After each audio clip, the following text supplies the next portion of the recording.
பகிர்ந்து கொள்ளலாம். ஜீசஸ் அல்லேலூயா. கர்த்தருடைய பரிசுத்த நாமத்திற்கு மகிமை உண்டாவதாக. தொடர்ந்து இந்த நாளில் கூட கர்த்தருடைய வார்த்தைக்கு நேராக நம்முடைய இருதயங்களை நாம் ஆயத்தப்படுத்தி தாழ்த்துவோம். ஆகாய் முதலாவது அதிகாரம், ஆகாய் தீர்க்க தரிசன புத்தகம் முதலாவது அதிகாரத்தின் 13வது வசனத்தை எடுத்தவர்கள் நீங்கள் சத்தமாய் வாசித்து கொடுக்கும்படியாய் நான் அன்பாய் கேட்டுகிறேன். அப்பொழுது கர்த்தருடைய தூதனாகிய ஆகாய், கர்த்தர் தூது அனுப்பின வார்த்தையின்படி ஜனங்களை நோக்கி, நான் உங்களோடு இருக்கிறேன் என்று கர்த்தர் சொல்லுகிறார் என்றான். செபிப்போம். ஆண்டவரே, உம்முடைய வார்த்தைகளுக்காக நன்றி. வார்த்தைகளை ஆண்டவரே நீர் மறைத்து வந்திருக்கிற ஒவ்வொருவரோடு கூட நீர் பேசுங்க. கர்த்தர் பெரிய காரியங்களை செய்வீராக. இயேசுவின் மூலம் எங்கள் நல்ல பிதாவே, ஆமென். ஆண்டவருடைய பரிசுத்தமான நாமத்திற்கு இந்த காலை வேளையில கனமும் மகிமையும் உண்டாவதாக. பிரியமானவர்களே, இந்த 2025வது ஆண்டின் கடைசி மாதத்துக்கு தேவன் நம்மை கொண்டு வந்திருக்கிறார். இந்த 11 மாதங்கள் அளவும் தேவன் நம்மை கண்ணின் மணியை போல பாதுகாத்து, எத்தனையோ இடர்கள் மத்தியிலையும், எத்தனையோ பலவீனங்கள் மத்தியிலையும், எத்தனையோ பாடுகள் மத்தியிலையும் தேவன் நம்மை பாதுகாத்து, அவர் இந்த 2025 டிசம்பர் மாதத்தினுடைய இந்த கடைசி மாதத்து, இந்த டிசம்பர் மாதமாகிய கடைசி மாதத்திற்கு தேவன் நம்மை கொண்டு வந்திருக்கிறார். கரங்களை உயர்த்தி ஒரு அல்லேலூயா சொல்லுவோமா? அல்லேலூயா.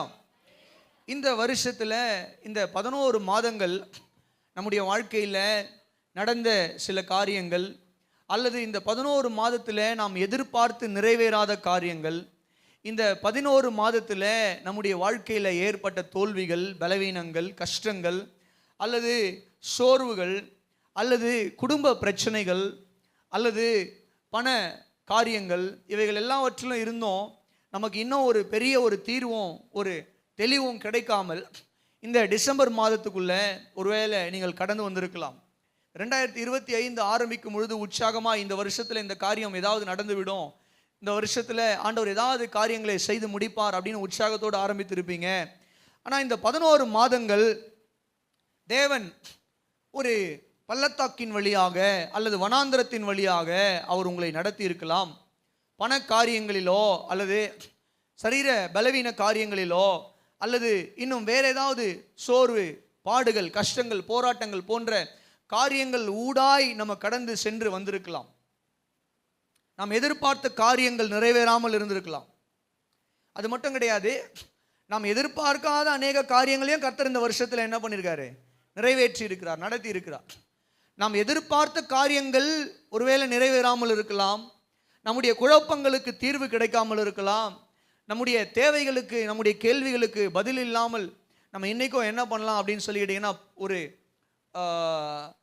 ஒரு சோர்வோடு இந்த வருஷத்தினுடைய கடைசிக்கு வந்துட்டோமே, இந்த 11 மாதங்கள் ஆண்டவர் ஏதாவது அற்புதங்களை செய்வார் என்று பார்த்தால், இன்னும் ஆண்டவர் ஒரு அற்புதத்தையும் எங்களுடைய வாழ்க்கையில் செய்யலையே, இந்த கடைசி மாதத்துக்கு வந்திருக்கிறோம், இந்த மாதத்திலேயாவது ஆண்டவர் ஏதாவது ஒரு நன்மையான காரியங்களை செய்வாரா அப்படின்னு சொல்லி ஒரு எதிர்பார்ப்பு உங்களுடைய வாழ்க்கையில் இருக்கலாம்.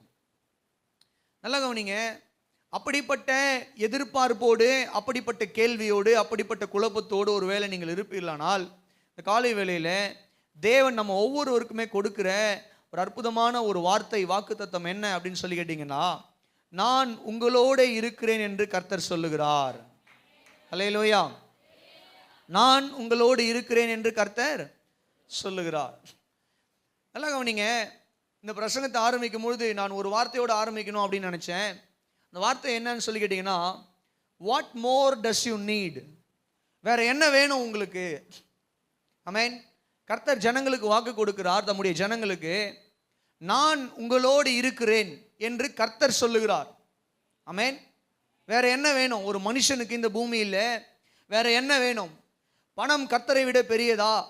இந்த உலகத்தில் இருக்கக்கூடிய ஆசீர்வாதங்களும் சிற்றின்பங்களும் கர்த்தரை விட பெரியதா? இந்த உலகத்தில் நாம் ஆண்டு அனுபவிக்கிற மற்ற காரியங்கள் எல்லாம் கர்த்தரை விட பெரிதான்னு கேட்டால் கிடையாது. கர்த்தர் தான் எல்லாவற்றிற்கும் மேலே பெரியவராக அவர் வீற்றிருக்கிறார். ஒரு அல்லேலூயா சொல்லுங்களேன். அப்படிப்பட்ட தேவன் நமக்கு கொடுத்திருக்கிற ஒரு வாக்குத்தத்தத்தில் ஒன்று, நான் உங்களோடு கூட இருக்கிறேன். அல்லேலூயா. வேற என்ன வேணும்? பக்கத்தில் இருக்கிறவங்களை பார்த்து கேளுங்க, வேற என்ன வேணும்? வேற என்னங்க வேணும்? கர்த்தர் நம்மோடு இருக்கிறார். ஆமென். ஒரே ஆமென் தான் வந்தது பாருங்க. கர்த்தர் நம்மோடு. அல்லேலூயா. இந்த 11 மாதங்கள் சரியா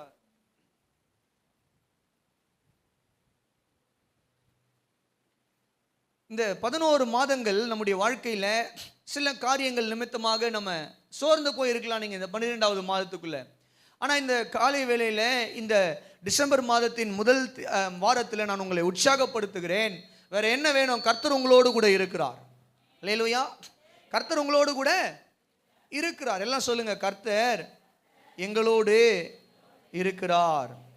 ஆண்டவருடைய நாமத்துக்கு மகிமையும் கனமும் உண்டாவதாக. இந்த வார்த்தையை ஆகாய் தீர்க்கதரிசி மூலமாக தேவன் தம்முடைய ஜனங்களுக்கு கொடுக்கிறார். ஏன் ஆகாய் தீர்க்கதரிசி மூலமாக இந்த வார்த்தையை கர்த்தர் அந்த ஜனங்களுக்கு கொடுக்கிறார்? அந்த ஜனங்களுடைய பிரச்சனை என்ன அப்படின்னு சொல்லி கேட்டீங்கன்னா, 70 வருஷம் பாபிலோனின் சிறை இருப்பிலிருந்து எருசலேமுக்கு திரும்பி வந்த ஜனங்கள் தங்களுடைய தேவனுடைய ஆலயம் பாழாய் கிடக்கிறதை பார்த்து இந்த தேவனுடைய ஆலயத்தை மறுபடியும் கட்டி எழுப்ப வேண்டும் என்று தேவனுடைய ஆலயத்தை கட்டும்படியாக அதுக்கு அஸ்திவாரம் போடுகிறார்கள். என்ன போடுறாங்க? ஃபவுண்டேஷன் போடுறாங்க. அஸ்திவாரம் போட்ட பின்பு இவர்கள் ஆலயத்தை கட்டி எழுப்புவதற்கு விரோதமாய் ஒரு தடை வருகிறது. சில மனிதர்கள் எழும்பி தடை உண்டாக்குன போது இவங்க என்ன பண்றாங்கன்னா, அந்த தடைக்கு பயந்து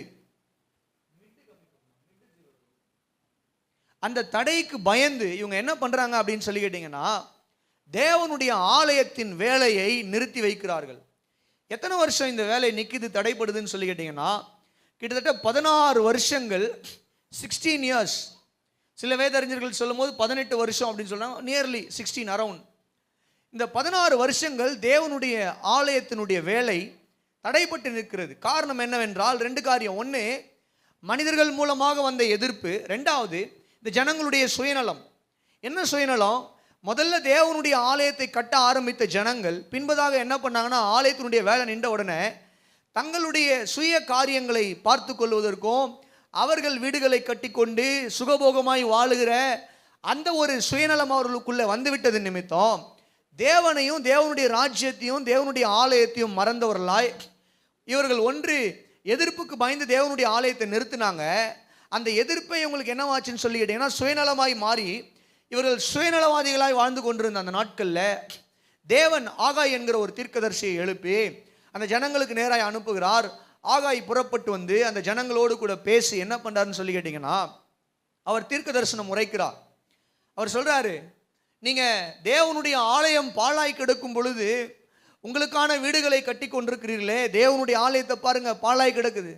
16 வருஷம் தேவனுடைய ஆலயம் பாழாய் கிடக்கிறதே, இதை கட்டி எழுப்ப என்ன பண்ணுங்க, இன்றைக்கே புறப்படுங்கள், மலை மேலே ஏறுங்க, மரங்களை வெட்டுங்க, மரங்களை வெட்டி கொண்டு வாங்க, தேவனுடைய ஆலயத்தின் வேலையை ஆரம்பிங்க என்று ஆகாய் தீர்க்கதரிசியின் மூலமாக தேவன் தம்முடைய வார்த்தைகளை கொடுத்த போது ஜனங்கள் எல்லாம் என்ன பண்ணாங்களா? வாசிங்க, ஆகாய் 1வது அதிகாரத்தின் 12வது வசனம்.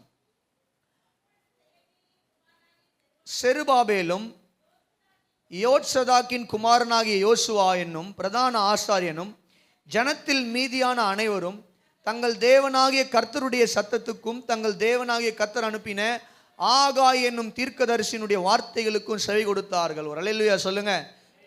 கர்த்தருடைய வார்த்தைக்கும் ஊழியக்காரனுடைய வார்த்தைக்கும் செவி கொடுத்தார்கள்.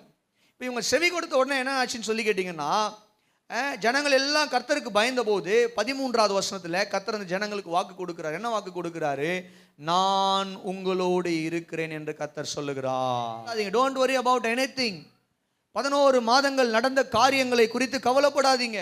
11 மாதங்கள் ஏற்பட்ட பலவீனங்கள், பாடுகள், இழப்புகள், இவைகள் எல்லாம் குறித்து என்ன பண்ணாதீங்க, சோர்ந்து போகாதீங்க, கவலைப்படாதீங்க. ஆமென். அல்லேலூயா. அடுத்த படி எப்படி எடுத்து வைக்கணும், அடுத்த படி எங்க எடுத்து வைக்கணும், எப்படி நாங்கள் அடுத்ததாக நாங்கள் என்ன பண்ண போறோம், வாழ்க்கையில் முன்னேற போறோம், அடுத்தது இன்னும் எப்படி ஆண்டவருக்கு பிரயோஜனம் உள்ளவர்களாய் வாழ போறோம், இன்னும் அடுத்ததான் நாங்கள் எப்படி தேவனுக்கு பிரியமுள்ள ஒரு வாழ்க்கையை வாழ போறோம், அப்படி பாதங்களை எடுத்து வைங்க. கர்த்தர் உங்களோடு கூட இருந்து காரியங்களை நடப்பிப்பார். கரங்களை உயர்த்தியோ தட்டியோ ஒரு அல்லேலூயா சொல்லுங்க. அல்லேலூயா. அப்போ தேவனை தேட, தேவனை ஆராதிக்க, தேவனுக்காக வாழ முன் வைத்த கால பின்னாடி வைக்காதீங்க. அதே போல உங்களுடைய வாழ்க்கையில் நீங்கள் முயற்சி செய்து நீங்கள் அடுத்த ஆசீர்வாதங்களுக்காக நீங்கள் திட்டமிட்டு கொண்டிருக்கிற காரியங்களுக்காக காலை பின்னாடி வைக்காதீங்க, முன்னாடி வைங்க. கர்த்தர் உங்களோடு கூட இருப்பார். அல்லேலூயா சொல்லுங்க. நிறைய நேரத்தில் நம்ம என்ன பண்றது இல்லைன்னா, பாட்டு மட்டும் பாடுவோம். இயேசுவின் பின்னே போக துணிந்தேன், பின்னோக்கே நான். ஆனா நிறைய முறை நம்ம பண்றது எல்லாமே லோத்துவனுடைய மனைவி போலதான். லோத்துவனுடைய மனைவி என்ன பண்ணாங்க? சோதோம் கோமோராவை விட்டு ஆண்டவர் சொன்னார், நீ புறப்பட்டு போ, பின்னோக்கி பாராதே. ஆனா நம்ம என்ன பண்றோம்? பழைய வாழ்க்கையை பின்னோக்கி பார்க்கறது தான் நமக்கு ரொம்ப பிரியமா இருக்கு.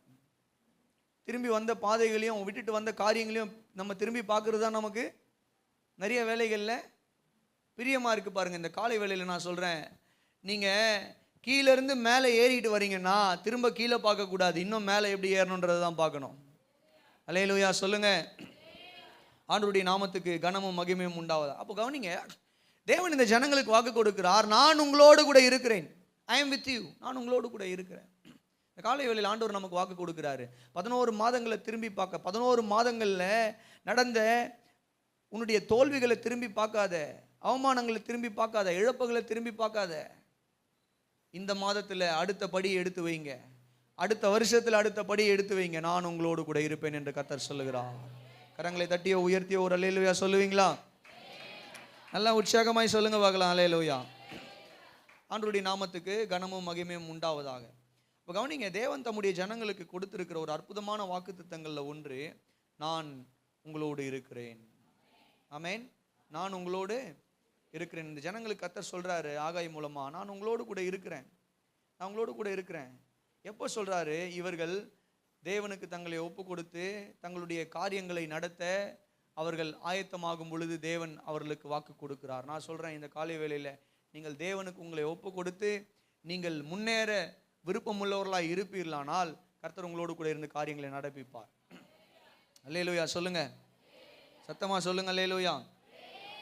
ஆண்டவருடைய நாமத்துக்கு மகிமை உண்டாகும். அப்போ இந்த காலை வேளையில ஒரு 3 காரியத்தை உங்களோடு கூட நான் கற்றுக் கொடுக்க நான் விரும்புகிறேன். கர்த்தர் உங்களை ஆஸ்வதிப்பாராக. கர்த்தர் நம்மோடு கூட இருக்கிறார். கர்த்தர் நம்மோடு கூட இருக்கிறார். ஐ எம் வித் யூ, நான் உன்னோடு கூட இருக்கிறேன் என்றதான் இன்னைக்கு செய்தியினுடைய தலைப்பு. நான் உங்களோடு கூட இருக்கிறேன். ஐ எம் வித் யூ, நான் உன்னோடு கூட இருக்கிறேன் அப்படின்றதுதான். கர்த்தர் என்னவாக நம்மோடு கூட இருக்கிறார்? கர்த்தர் நம்மோடு கூட இருக்கிறார். அவர் என்னவாக நம்மோடு கூட இருக்கிறார்? இப்போ உங்க கூட குடும்பத்தில் இப்போ என் கூட ஒரு ஸ்திரீ இருக்கிறாங்க. இவங்க என்னவா இருக்கிறாங்க? எனக்கு மனைவியா இருக்கிறாங்க. அப்புறம் ஒரு குட்டி பையன் இருக்கிறான், அவன் எனக்கு என்னவா இருக்கிறான்? மகனாக இருக்கிறான். அப்போ தேவன் நம்ம கூட இருக்கிறார் அப்படின்னா அவர் என்னவாக நம்மோடு கூட இருக்கிறார், நம்மோடு கூட இருந்து அவர் என்னவாக செயல்படுகிறார் அப்படின்ற சத்தியத்தை நீங்க புரிந்து கொள்வீர்களானால் உங்களுடைய வாழ்க்கையில இதுவரைக்கும் நடக்காத காரியங்களை குறித்தும் அல்லது நீங்கள் எதிர்பார்த்து நிறைவேறாத காரியங்களை குறித்து நீங்க சோர்ந்து போக மாட்டீங்க. ஆண்டவர் என்னோடு கூட இருப்பார். இன்னைக்கு நடக்காத விஷயத்தை கர்த்தர் நாளைக்கு நடத்துவாரு. இந்த மாதம் நடக்காத காரியங்களை கர்த்தர் அடுத்த மாதம் நடத்துவார். இந்த வருஷம் நடக்காத காரியங்களை கர்த்தர் அடுத்த வருஷம் நடத்துவார். ஏனென்றால் அவர் என்னோடு கூட இருக்கிறார் என்கிற ஒரு உணர்வும் நம்பிக்கையும் உங்களுக்குள்ள வந்துடும். அல்லேலூயா சொல்லுங்க, சத்தமா சொல்லுங்களேன்.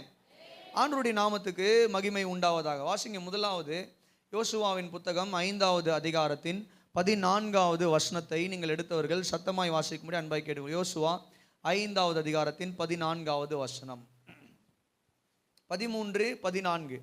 யோசுவா எரிகோவின் வெளியிலிருந்து தன் கண்களை ஏறெடுத்து பார்க்கும்போது இதோ ஒருவர் அவனுக்கு எதிரே நின்றார்.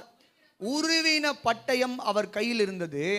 யோசுவா அவரிடத்தில் போய், நீர் எங்களை சேர்ந்தவரோ எங்கள் சத்துருக்களை சேர்ந்தவரோ என்று ஒரு கேள்வியை கேட்கிறான்.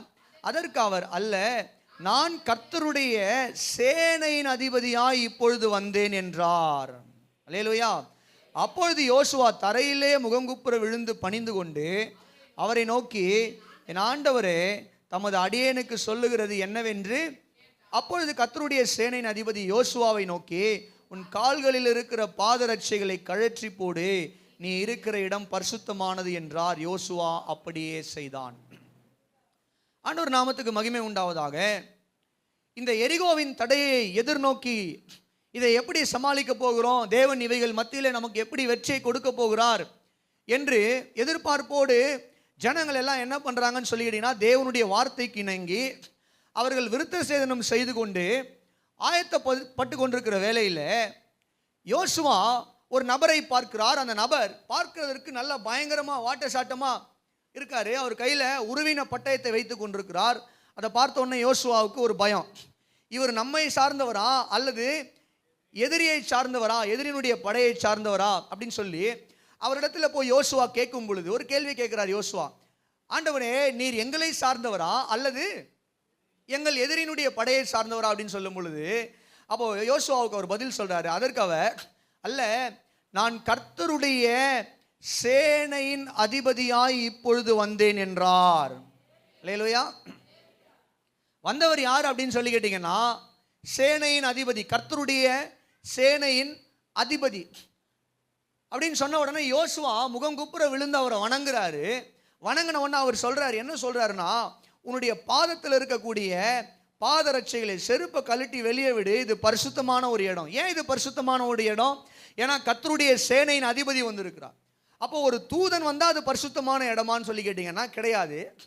வந்திருக்கிறவர் சாதாரண தூதன் அல்ல, அவர் திருத்துவத்தின் இரண்டாவது நபர் ஆகிய இயேசு கிறிஸ்துனுடைய வெளிப்பாடு. பழைய ஏற்பாட்டில் இயேசு கிறிஸ்துனுடைய வெளிப்பாடு தியோஃபனி அப்படின்வாங்க, கிரைஸ்டோஃபனி அப்படின்னு சொல்லுவாங்க. அப்படின்னா பழைய ஏற்பாட்டில் இயேசு கிறிஸ்துனுடைய வெளிப்பாடு, கர்த்தருடைய தூதனானவர் என்று எங்கெல்லாம் பழைய ஏற்பாட்டில் வருகிறதோ அதையெல்லாம் நீங்கள் படிக்கும் பொழுது என்ன எடுத்துக்கணும்னு சொல்லி கேட்டிங்கன்னா, கர்த்தருடைய தூதனானவர் என்று வருவது எல்லாம் பழைய ஏற்பாட்டில் இயேசு கிறிஸ்துனுடைய திருவெளிப்பாடை குறிக்கிறதாக இருக்கிறது. தெய்வ வெளிப்பாடு. ஆமென். ஆகாரோடு தோன்றினவர் கர்த்தருடைய தூதனானவர், யாக்கோபோடு போராடினவர் கர்த்தருடைய தூதனானவர். ஆமென். மனோவாவோடு பேசினவர் கர்த்தருடைய தூதனானவர், கிதியோனோடு பேசினவர் கர்த்தருடைய தூதனானவர். அல்லேலூயா சொல்லுங்க. இப்போ இந்த யோசுவாவோடு கூட பேசிக்கொண்டிருக்கிறோம் கர்த்தருடைய தூதனானவர் யாருன்னு சொல்லி கேட்டீங்கன்னா, திருத்துவத்தின் முதல் நபர் பிதா, இரண்டாவது நபர் குமாரனாகிய இயேசு கிறிஸ்து, இரண்டாவது நபர் பரிசுத்த ஆவியானவர்.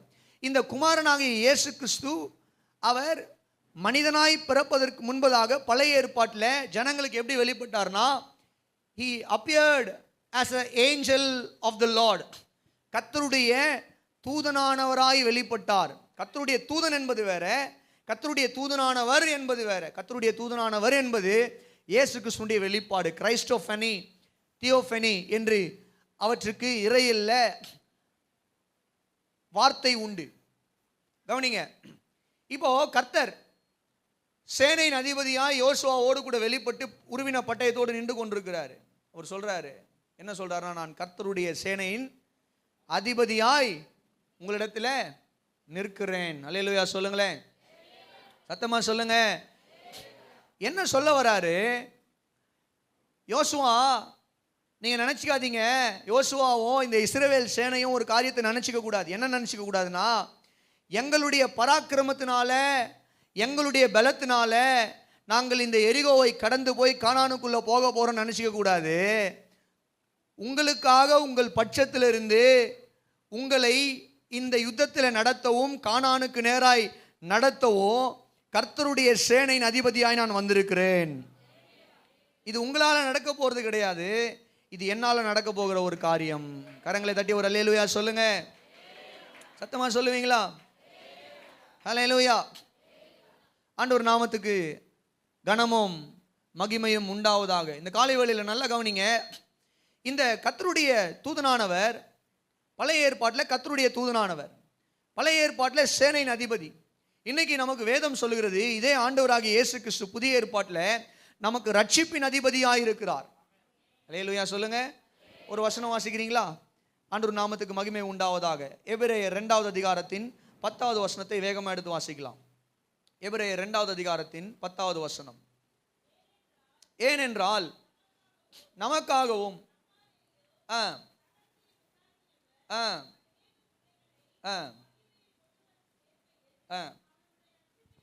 அவர்களுடைய ரட்சிப்பின் அதிபதியை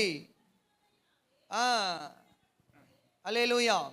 சரி போதுங்க சிஸ்டர். இந்த இடத்துல ஆண்டவர் கொடுக்கப்பட்டிருக்கிற ஒரு பெயர் என்னன்னு சொல்லி கேட்டீங்கன்னா, இயேசு கிறிஸ்து கொடுக்கப்பட்டிருக்கிற ஒரு பெயர் என்னன்னு சொல்லி கேட்டீங்கன்னா, ரட்சிப்பின் அதிபதி. அல்லேலூயா சொல்லுங்க. சேனையின் அதிபதி அப்படின்னும் போது is the commander, is the commander of the army. ஒரு சேனையினுடைய அதிபதியாய், புதிய ஏற்பாட்டில் நமக்கு பார்க்கிறோம், அவர் சேனையின் அதிபதியாய் மாத்திரமல்ல, ரட்சிப்பின் அதிபதியாய். He is the commander of our salvation. He is the captain of our salvation. நமக்கு ரட்சிப்பை கொடுத்து ரட்சிப்பை பெற்றுக்கொண்ட ஒவ்வொரு தேவ பிள்ளைகள் என்கிற இந்த சேனைக்கு அதிபதியாய் இருக்கிறவர் யாருன்னு சொல்லி கேட்டீங்கன்னா ஆண்டவராகிய இயேசு கிறிஸ்து. கரங்களை தட்டி ஒரு அல்லேலூயா சொல்லுங்க. அல்லேலூயா. அப்ப இந்த காலை வேளையில தேவன் நம்மோடு கூட இருக்கிறார். அவர் எப்படி நம்மோடு எப்படிப்பட்டவராய் நம்மோடு கூட இருக்கிறார்? அவர் சேனையின் அதிபதியாய், அவர் ரட்சிப்பின் அதிபதியாய் நம்மோடு கூட இருக்கிறார். He is the captain or commander of the army and he is the commander of the saved people. அவர் ரட்சிக்கப்பட்ட ஜனக்கூட்டத்தினுடைய சேனையின் அதிபதியாய் அவர் நம்மோடு கூட இருக்கிறார். அல்லேலூயா. சபை என்கிற இந்த சேனைக்கு கர்த்தர் என்னவா இருக்கிறாரு? அதிபதியாய் நம்ம கூட இருக்கிறாரு. கரங்களை தட்டியோ உயர்த்தியோ ஒரு அல்லேலூயா சொல்லுங்க. சத்தமா ஒரு அல்லேலூயா சொல்லுங்க.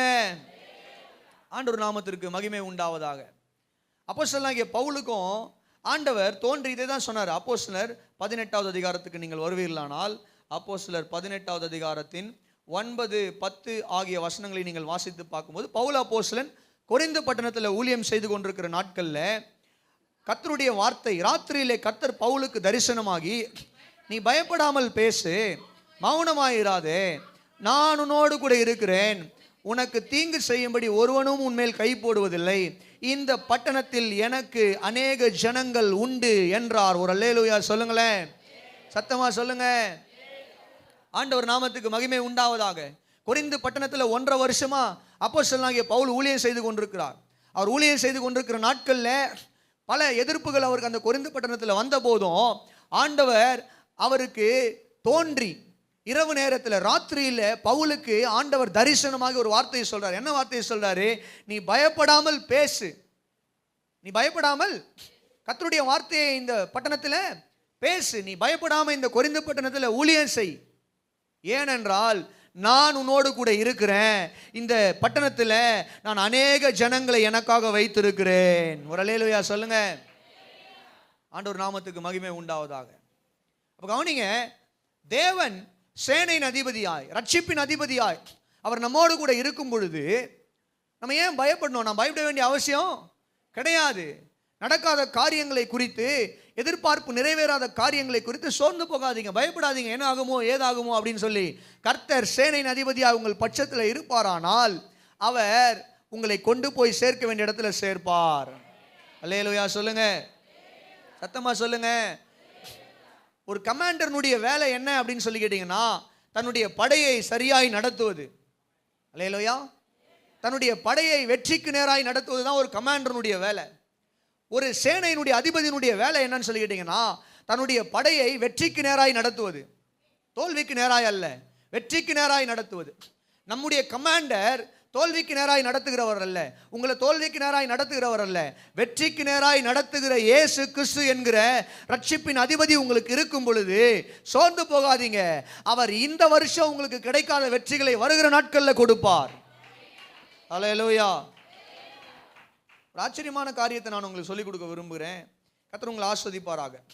இந்த இஸ்ரவேல் ஜனங்கள் எகிப்து தேசத்திலிருந்து புறப்படும் பொழுது, எகிப்து தேசத்தில் அடிமைகளாக இருந்து ஏழை ஜனங்களா ஒன்றுமே இல்லாமல் வெறும் துண்டை கட்டிக்கிட்டு மேலே சட்டையை போடாமல், சரியான வஸ்திரம் இல்லாமல், சரியான ஆகாரம் இல்லாமல், சரியான பலன் சரீரத்தில் இல்லாமல் இவர்கள் பலவீனர்களாய் எகிப்தை விட்டு புறப்பட்டு போகும் பொழுது கர்த்தர் அவர்களுக்கு ஒரு வாக்கு கொடுத்தார். வாசிங்க, யாத்திராகமம் 23வது அதிகாரத்தின் 20, 22 ஆகிய வசனம். யாத்திராகமம் 23வது அதிகாரத்தின் 20, 21, 22 ஆகிய வசனங்களை வாசிக்க கேட்போம்.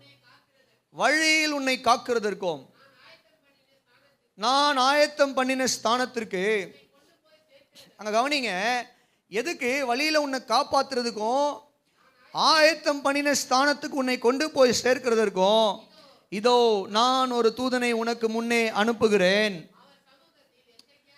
அவர் சமூகத்தில் எச்சரிக்கையாயிருந்து அவர் வாக்குக்கு செவிகொடு, அவரை கோபப்படுத்தாதே, அவர் உங்கள் துரோகங்களை பொறுப்பதில்லை, என் நாமம் அவர் உள்ளத்தில் இருக்கிறது, நீர் அவர் வாக்கை நன்றாய் கேட்டு நான் சொல்வதையெல்லாம் செய்வாயாகில் நான் உன் சத்துருக்களுக்கு சத்துருவாயும் விரோதியாயும் இருப்பேன். ஒரு அல்லேலூயா சொல்லுங்க. அல்லேலூயா. 23 என் தூதனானவர் உனக்கு முன் சென்று ஏமோரியரையும் ஏத்தியரையும் பெருசியரையும் கானானியரையும் ஏவியரையும் எபூசியரும் இருக்கிற இடத்துக்கு உன்னை நடத்தி கொண்டு போவார். அவர்களை நான் அதம் பண்ணுவேன். அல்லேலூயா. ஆண்டவர் இந்த ஜனங்கள் புறப்படும் பொழுது, எகிப்திலிருந்து புறப்பட்டு அவர்கள் கானானுக்கு நேராய் நடக்கும் பொழுது, இந்த ஏழை ஜனங்க, இந்த பலவீனமான ஜனங்க, கஷ்டப்படுற ஜனங்க, ஆதரவில்லாத ஜனங்களுக்கு ஆண்டவர் ஒரு வாக்கு கொடுக்கிறார். என்னன்னா, வழியில் உன்னை காக்கிறதற்கும் நான் உனக்கு ஆயத்தப்படுத்தி இருக்கிற தேசத்தில் உன்னை கொண்டு போய் சேர்ப்பதற்கும் உனக்கு முன்பதாக நான் என்ன பண்றேன்னா என்னுடைய தூதனானவரை அனுப்புகிறேன். சேனையின் அதிபதியாய் அவர் உனக்கு முன்பதாக போவார். சேனையின் அதிபதியாய் அவர் உன்னை நடத்துவார். சேனையின் அதிபதியாய் அவர் உன்னை காப்பாற்றுவார். சேனையின் அதிபதியாய் நீ போக வேண்டிய இடத்துக்கு அவர் உன்னை கொண்டு போய் சேர்ப்பார். அல்லேலூயா சொல்லுங்க. இதில் நடந்த ஒரு ஆச்சரியமான ஒரு காரியத்தை நான் உங்களுக்கு வெளிப்படுத்தி கொடுக்க விரும்புகிறேன். யாத்திராகமம் 14வது அதிகாரத்துக்கு வருவீர்களானால், யாத்திராகமம் பைபிள் எல்லாம் திருப்புங்க. பைபிள் இல்லாதவங்க கூட என்ன பண்ணுங்க, யாருன்னா பைபிள் இல்லாமல் இருக்கீங்களா, இல்லைன்னா கேளுங்க, நாங்கள் கொடுக்குறோம். யாத்திராகமம் 14வது அதிகாரத்தின் தொடர்ந்து வாசிங்க, 19வது வசனம் வாசிங்க.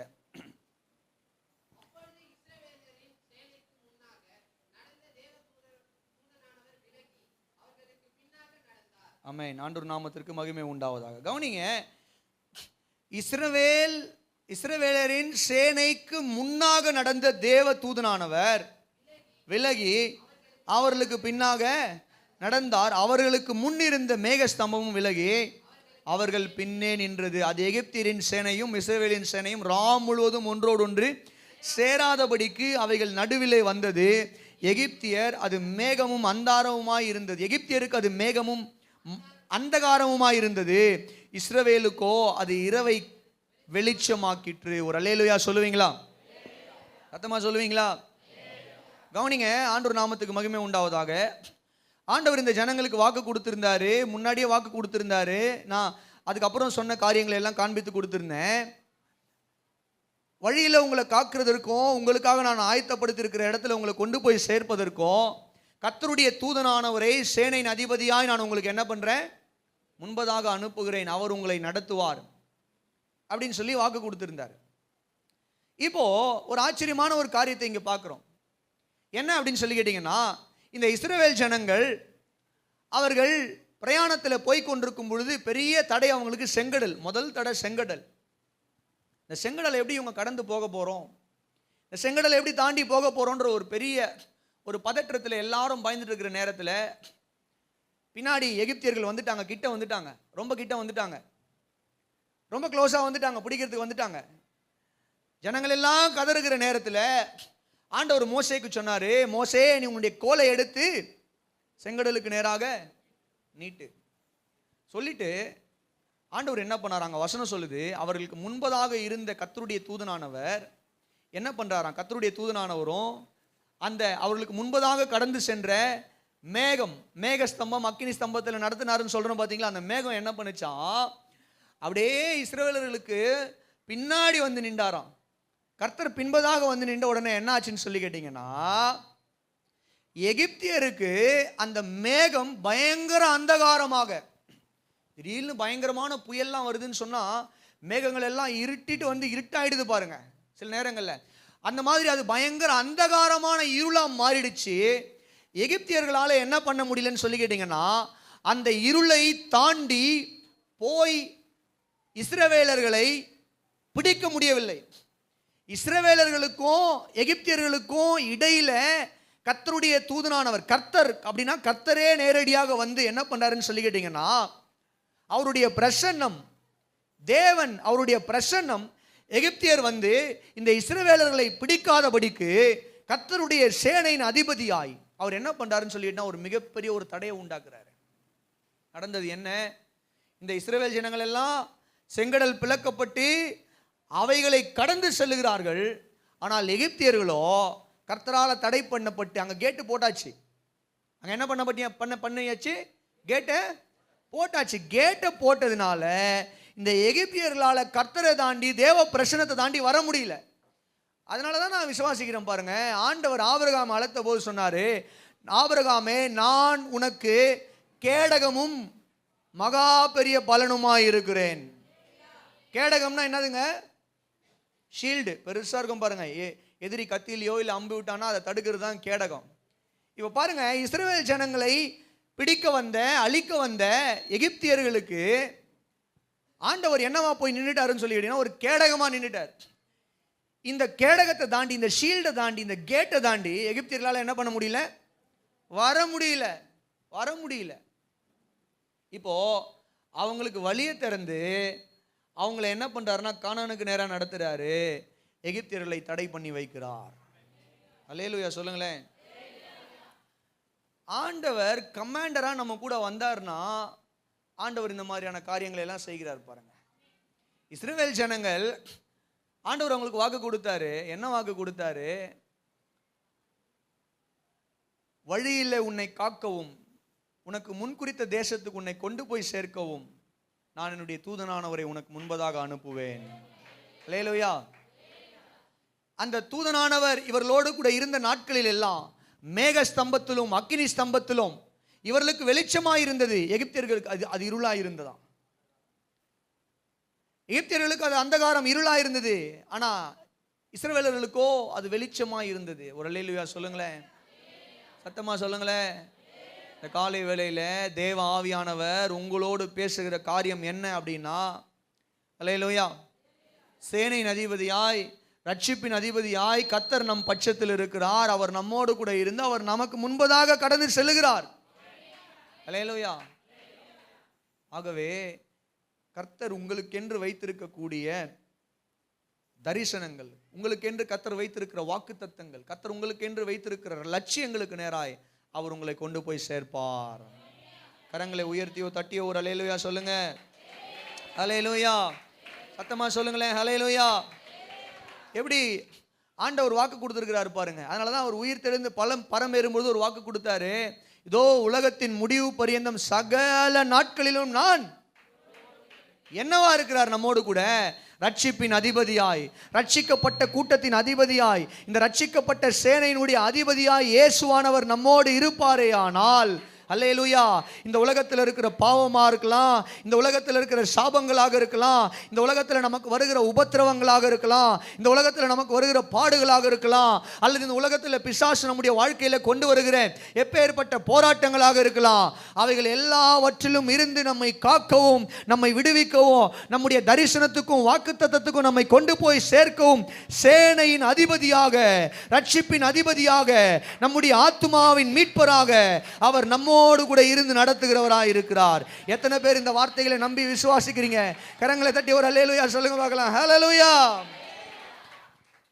ஆமென். ஹல்லேலூயா. கர்த்தர் நம்ம கூட இருக்கிறார்னும் போது அது சாதாரண சத்தியம் கிடையாதுங்க. ஆமென். என்ன பெருசா பிரசங்கம், கர்த்தர் கூட இருக்கிறார்னு டிவியை திறந்தா டிவிலையும் அதை தான் சொல்றாங்க, யூடியூப்ல போனா யூடியூப்லயும் அதை தான் சொல்றாங்க, வாட்ஸ்அப்பில் டெய்லி மெசேஜ்லையும் கர்த்தர் கூட இருப்பாருன்னு தான் வருது. அதை காட்டிலும் மேன்மையான வாக்குத்தத்தம் வேற ஒன்றுமே கிடையாது. அவர் என் கூட இருக்கிறது அப்படின்றதே ஒரு பெரிய விஷயம். அதை காட்டிலும் ஒரு பாக்கியமான விஷயம் வேற ஒண்ணுமே கிடையாது. ஆமென். அப்போ அவர் என் கூட இருக்கிறார். எப்படிப்பட்டவரா அவர் என் கூட இருக்கிறாரு, அதுதான் விஷயம். அதுதான் இந்த காலை வேளையில தியானிக்கிறோம். அவர் உங்க கூட இருக்கிறாருன்றதை எல்லாரும் சொல்றாங்க. ஆனா இந்த காலை வேளையில இந்த சபையில நாங்க சொல்றோம், அவர் எப்படிப்பட்டவரா உங்க கூட இருக்கிறாரு? சேனையின் அதிபதியாய், ரட்சிப்பின் அதிபதியாய் அவர் உங்களோடு கூட இருக்கிறார். Is the commander. அல்லேலூயா சொல்லுங்க. சத்தமா சொல்லுங்க. எல்லாரும் சொல்லுங்க. கர்த்தர் சேனையின் அதிபதியாய், ரட்சிப்பின் அதிபதியாய் என்னோடு இருக்கிறார், என் குடும்பத்தோடு இருக்கிறார். எத்தனை பேர் விசுவாசிக்கிறீங்க? ஆமென். அல்லேலூயா. பரவாயில்ல, இந்த காலை வேளையில புரிஞ்சவங்க மாத்திரம் ஒரு அல்லேலூயா சொல்லுங்க. அப்போ இந்த சேனையின் அதிபதி பழைய ஏற்பாட்டில் கர்த்தருடைய தூதனானவர் இயேசு கிறிஸ்துனுடைய திருவெளிப்பாடு அப்படின்னு சொல்லி பார்த்தோம். இயேசு கிறிஸ்துனுடைய தெய்வீக வெளிப்பாடு அப்படின்னு சொல்லி பார்த்தோம். பழைய ஏற்பாட்டில் அவர் என்ன பண்ணாரு? வெளிப்பட்டாரு. வெளிப்பட்டு கர்த்தருடைய தூதனானவராய் இருந்து சேனையின் அதிபதியாய் இருந்து இந்த ஜனங்களை 40 வருஷம் வனாந்திரத்தில் வெற்றியாய் நடத்தினார். அல்லேலூயா. அவர்களுக்கு வெளிச்சமாய் இருந்தார், அவர்களுக்கு பாதையை காட்டினாரு, அவர்களுக்கு வெற்றியா இருந்தாரு, வெளிச்சமா இருந்தாரு, அவர்களை கொண்டு போய் கானானுக்குள்ளேயும் சேர்த்தாரு. ஆமென். அல்லேலூயா. புதிய ஏற்பாட்டில் நமக்கு, பழைய ஏற்பாட்டில் அந்த சேனைக்குன்னா புதிய ஏற்பாட்டில் இந்த சேனைக்கு, சபை என்கிற சேனைக்கு ரட்சிப்பின் அதிபதியாக இருக்கிற அதே இயேசு கிறிஸ்து இன்றைக்கு நமக்கும் வெளிச்சமாய் இருக்கிறார், நமக்கும் அவர் வெற்றியாய் இருக்கிறார், நம்முடைய தரிசனத்துக்கு நேராய் நம்மை கொண்டு போய் சேர்க்கிற அதிபதியாய் இருக்கிறார். அல்லேலூயா. இப்போ ஆண்டவர் என் கூட ஒரு கமாண்டராக இருக்கும்பொழுது நான் ஏங்க பயப்படணும்? அல்லேலூயா சொல்லுங்க. சரி, ரெண்டாவது ஆண்டவர் நம்ம கூட எப்படிப்பட்டவராக இருக்கிறார்? முதல்ல ஒரு கமாண்டரை போல, இஸ் லைக் அ கமாண்டர், ஒரு சேனையின் அதிபதியா இஸ் வித் அஸ். சரிங்களா? ரெண்டாவது வாசிங்க, சங்கீதங்களின் புத்தகம் 23வது சங்கீதத்தின் 4வது வசனம். சங்கீதம் 23வது. நான் மரண இருளின் பள்ளத்தாக்கில் நடந்தாலும் பொல்லாப்புக்கு பயப்படேன், தேவரீர் என்னோடு கூட இருக்கிறீர், உமது கோலும் உமது தடியும் என்னை என்ன பண்ணும்? தேற்றும் ஆண்டவரே. ஒரு அல்லேலூயா சொல்லுவோமா? பக்தன் சொல்றாரு, தாவீது சொல்றாரு, ஆண்டவரே நான் மரண இருளின் பள்ளத்தாக்கில் நடந்தாலும் பொல்லாப்புக்கு என்ன பண்ண மாட்டேன்? பயப்படேன். ஏனென்றால் நீர் என்னோடு கூட இருக்கிறீர். எப்படிப்பட்டவராய் தேவன் தாவீதோடு கூட இருந்தார், எப்படிப்பட்டவராய் தேவன் நம்மோடு கூட இருக்கிறார் என்று தாவீது இந்த சங்கீதத்தில் நமக்கு சொல்றாரு அப்படின்னு பார்ப்போம்னா, 23வது சங்கீதத்தின் முதல் வசனத்தை பாருங்க. கர்த்தர் என்னவா இருக்கிறாரு? மேய்ப்பராய் இருக்கிறார். ஆமென். ஹல்லேலூயா சொல்லுங்க, சத்தமா சொல்லுவோமா? அப்போ கவனிங்க, பாருங்க, கர்த்தர் எப்படிப்பட்டவரா ரெண்டாவது நம்ம கூட இருக்கிறாருன்னு சொல்லி கேட்டீங்கன்னா, மேய்ப்பராக அவர் நம்மோடு கூட இருக்கிறார். அல்லேலூயா. எப்படிப்பட்டவரா இருக்கிறாரு? மேய்ப்பராக இருக்கிறார். ஆண்டவர் நாமத்திற்கு கனமும் மகிமையும் உண்டாவதாக. இந்த காலை வேளையில கர்த்தர் இந்த வார்த்தைகளை கேட்கிற உங்களுக்கு ஞானத்தை கொடுத்து கர்த்தர் உங்களை உற்சாகப்படுத்துவாராக. முதல்ல அவர் நம்மோடு கூட ரட்சிப்பின் அதிபதியாய், சேனையின் அதிபதியாய் இருக்கிறார். ரெண்டாவது அவர் நம்மோடு கூட ஒரு மேய்ப்பனாய் இருக்கிறார். வேதத்தில் நீங்க பழைய ஏற்பாட்டில் பல வசனங்கள், புதிய ஏற்பாட்டில் முக்கியமான சில வசனங்கள் உண்டு. அதில் நீங்கள் ஒரு வசனத்தை மாத்திரம் வாசித்து காண்பிப்பீர்களானால் 1 பேதுரு 5வது அதிகாரத்தின் 4வது வசனத்தில் வேதம் சொல்கிறது, இயேசு கிறிஸ்து நம்முடைய பிரதான மேய்ப்பனாய் இருக்கிறார். பிரதான மேய்ப்பர் வெளிப்படும் பொழுது, யார் அந்த பிரதான மேய்ப்பர்? நீங்களும் நானும் நம்புகிறேன், நம்மை ரட்சித்திருக்கிற தேவகுமாரனாகிய இயேசு கிறிஸ்து. அல்லேலூயா சொல்லுவோமா? சத்தமா சொல்லுவோமா? ஹல்லேலூயா. கவனிங்க, ஆண்டவர் நம்முடைய வாழ்க்கையில் நம்மோடு கூட அவர் மேய்ப்பராய் இருக்கிறார். ஒரு ஆடுக்கு என்ன பாதுகாப்பு, என்ன நம்பிக்கை, என்ன உத்தரவாதம்னு சொல்லிக்கிட்டா, அந்த ஆடு மேய்ப்பனோடு கூட இருக்குமானால் அந்த ஆடுக்கு ஒரு நல்ல நம்பிக்கை. ஆமென். அந்த ஆடு மேய்ப்பனோடு கூட இருக்குமானால் அந்த ஆடுக்கு நல்ல நம்பிக்கை. ஒரு மேய்ப்பனுடைய பிரசன்னம், ஒரு மேய்ப்பனுடைய துணை அந்த ஆடுக்கு என்ன கொடுக்குதுன்னு சொல்லி கேட்டீங்கன்னா, ஒரு பாதுகாப்பை கொடுக்கிறது. அல்லேலூயா. அந்த ஆடுக்கு என்ன கொடுக்குது? ஒரு பாதுகாப்பையும் தைரியத்தையும் கொடுக்குது. அது தைரியமாக போய் என்ன பண்ணுன்னு சொல்லி கேட்டீங்கன்னா, புல்வெளிகளில் மேயும். அது தைரியமாய் போய் அமர்ந்த தண்ணீர் அண்டையில் தன்னுடைய தாகத்தை தீர்த்து கொள்ளும். ஏன்னா கூட யார் இருக்கா? மேய்ப்பன் இருக்கான். கல்ல மேய்ப்பர்கள் வந்து என்னை பிடிச்சி மட்டன் ஷாப்புக்கு கொண்டு போகணும்னு நினைச்சாலும் சரி, அல்லது நரியோ ஓனாயோ வந்து என்னை வேட்டையாடணும்னு சொல்லி நினைச்சாலும் சரி, எங்க மேய்ப்பனு கூட இருக்கிறாரு. ஆகவே நான் போய் என்ன பண்ணுவேன்னா, தாழ்ச்சி அடையேன். என்னை அமர்ந்த தண்ணீர் அண்டையில் போய் நான் என்ன பண்ணுவேன்? நல்ல தண்ணியை குடிப்பேன். உள்ளுள்ள இடங்கள்ல போய் நான் என்ன பண்ணுவேன்னா, அல்லேலூயா, சத்தமா ஒரு அல்லேலூயா சொல்லுங்க. ஆண்டவருடைய நாமத்திற்கு மகிமையும் கனமும் உண்டாவதாக. இந்த காலை வேளையில் இந்த கர்த்தர் மேய்ப்பனா இருக்கிறார் அப்படின்ற தலைப்பில் நான் சில வருஷங்களுக்கு முன்பதாக ஒரு செய்தியை பேசியிருக்கேன்னு நினைக்கிறேன். யோவான் 10வது அதிகாரத்திலிருந்து அவர் மேய்ப்பனாக இருந்து நம்முடைய வாழ்க்கையில் அவர் செய்கிற காரியங்கள் அப்படின்லாம் நம்ம நிறைய காரியங்கள் பார்த்துருக்கோம். இருந்தாலும் வித்தியாசமான ஒரு கோணத்தில் இந்த காலை வேளையில் ஒரு சின்ன காரியத்தை உங்களுக்கு சொல்லிக் கொடுத்து அடுத்த குறிப்புக்குள்ளே உங்களை நடத்தவும் நமக்கு திருவிருந்து இருக்கிறதுனால வேகமாய் கடந்து செல்வோம். கர்த்தர் நமக்கு கிருபை தருவாராக. ஆண்டவருடைய நாமத்துக்கு மகிமை உண்டாது. ஒரு அல்லேலூயா சொல்லுவோமா? ஏசாயா தீர்க்கதரிசன புத்தகம் 40வது அதிகாரத்தின் 11வது வசனத்தை வாசிக்க கேட்போம். ஏசாயா 40:11. மேய்ப்பனை போல தமது மந்தையை யார் மேய்ப்பார்? கர்த்தர்.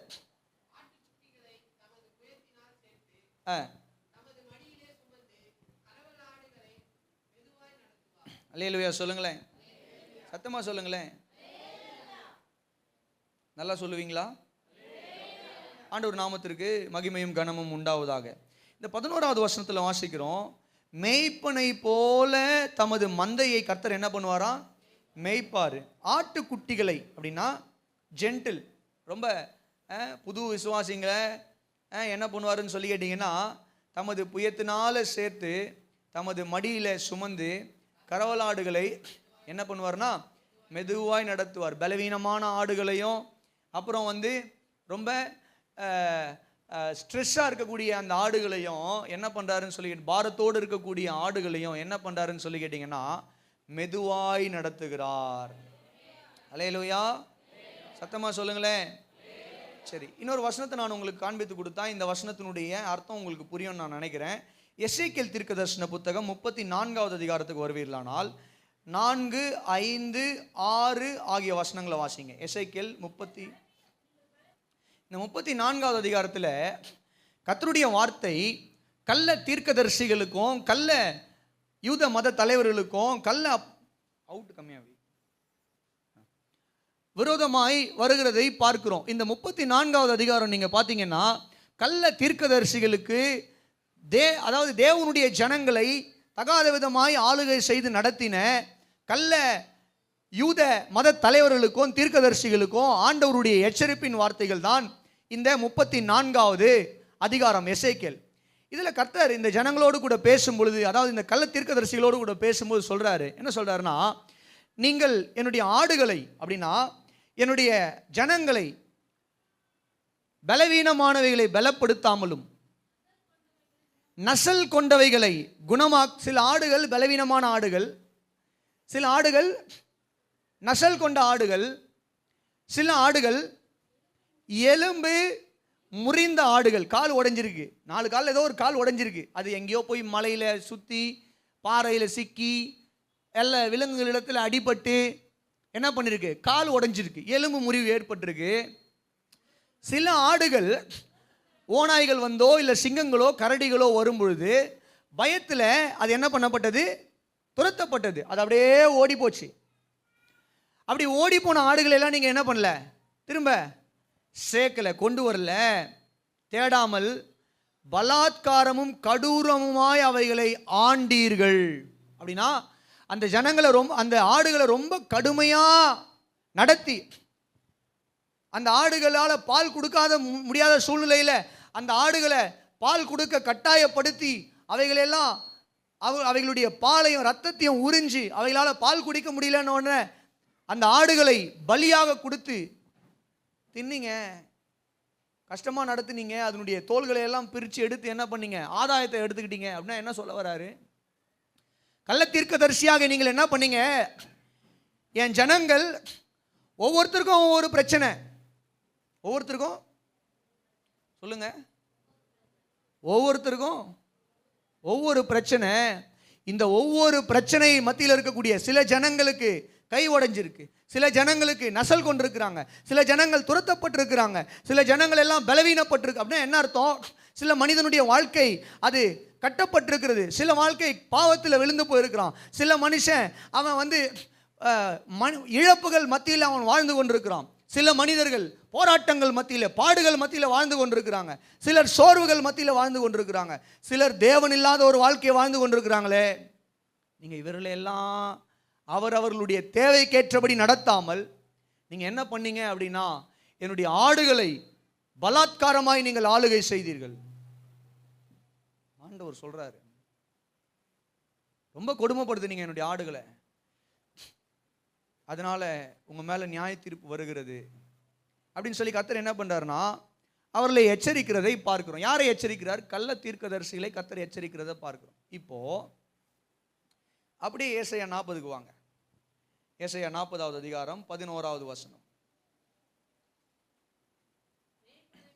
மேய்ப்பனை போல ஒரு மேய்ப்பன் தன்னுடைய மந்தையை எப்படி மேய்க்கணும்னா, ஆட்டுக்குட்டிகளை புயத்தினால சேர்த்து தமது மடியிலே சுமந்து கறவராடுகளை மெதுவாய் நடத்த வேண்டும். ஏன்னா ஒவ்வொரு ஆடுக்கும் ஒவ்வொரு பிரச்சனை இருக்கும். ஒரு ஆடுக்கு கால் உடைஞ்சிருக்கும், ஒரு ஆடுக்கு கண்ணு தெரியாது, ஒரு ஆடுக்கு காது கேட்காது, ஒரு ஆடுக்கு பலவீனமாக இருக்கும், ஒரு ஆடு நசல் கொண்ட ஆடாக இருக்கும், அது பறக்கும் பொழுதே ஊனமாக பறந்துருக்கும். இந்த மாதிரி ஆடுக்கு பல பிரச்சனை இருக்குது. இப்போ அவர் சொல்கிறார், கர்த்தர் தம்முடைய ஜனங்களை எப்படி மேய்ப்பாராம், ஒவ்வொருவருடைய தேவைகளையும் ஒவ்வொருவருடைய கஷ்டங்களையும் அவர் தனித்தனியே அறிந்தவராய் ஒவ்வொருவருக்கும் தனித்தனியாய் தனிப்பட்ட விதத்தில் அவர் என்ன பண்றாருன்னு சொல்லி கேட்டீங்கன்னா அவர் வெளிப்படுகிறார். ஒவ்வொருவருடைய பிரச்சனைக்கும் அவர் என்ன பண்றாருன்னு சொல்லி கேட்டீங்கன்னா அவர் கரிசனை உள்ளவராய் அவர் தீர்வு கொடுக்கிறவராய் இருக்கிறார். அல்லேலூயா. என் வழி கர்த்தருக்கு தெரியாது, அவங்களுடைய வழி மட்டும்தான் கர்த்தருக்கு தெரியும் போல. அவங்களுக்கு மட்டும்தான் அற்புதம் செய்கிறாரு. அந்த குடும்பத்தில் மட்டும்தான் எல்லாம் நடக்குது. அந்த குடும்பம் சர்ச்சுக்கு போகிறாங்க, ஜெபம் பண்ணுறாங்க, எல்லாம் நடக்குது. நானும் இதே சர்ச்சுக்கு தான் வரேன், ஆனால் எங்கள் குடும்பத்தில் இன்னும் சில காரியங்கள் எல்லாம் நடக்கலையே. கேள்வியோடு இருக்கிறீங்களா? இங்கே ஆண்டவர் ஒரு குடும்பத்துக்கு செய்தின்னு ஒரு குடும்பத்தை விடுகிறவர் அல்ல. ஒவ்வொரு ஆடுகளையும் அவர் ஆட்டினுடைய பலவீனத்தை அறிந்து அந்த ஆடுகளுக்கு உதவி செய்கிறவராக இருக்கிறார். உங்களுடைய குடும்பத்தினுடைய தேவை என்னன்னு அவருக்கு தெரியும். உங்களுடைய குடும்பத்தினுடைய பலவீனம் என்னன்னு அவருக்கு தெரியும். நீங்கள் எங்கே வீக்காக இருக்கிறீங்க, உங்களுடைய குடும்பம் எங்கே வீக்காக இருக்குன்னு அவருக்கு தெரியும். அல்லேலூயா. உங்களுடைய தேவை அறிந்து உதவி செய்ய வல்லவர். அல்லேலூயா சொல்லுங்க. உங்களுடைய தேவை அறிந்து சொல்லுங்க சத்தமா, உதவி செய்ய வல்லவர். அதனால தான் அவர் உயிர் தெழுந்த போது, நல்லா கவனிங்க, இருந்த சீஷர்களில் 2 சீஷர்கள் பிரச்சனைக்குள்ளவங்களா மாறிட்டாங்க. 3 பேர். அதில் முதல் ஆள் யார் அப்படின்னு சொல்லி கேட்டீங்கன்னா பேதுரு. இந்த பேதுரு ஆண்டவராகிய இயேசு கிறிஸ்துவை மறுதலித்தான். ஆமாவா இல்லையா? மறுதலித்தான். இப்போ இந்த பேதுருவை தேடி ஆண்டவர் உயிர் தெழுந்த போது என்ன பண்றாருன்னா செல்லுகிறார்.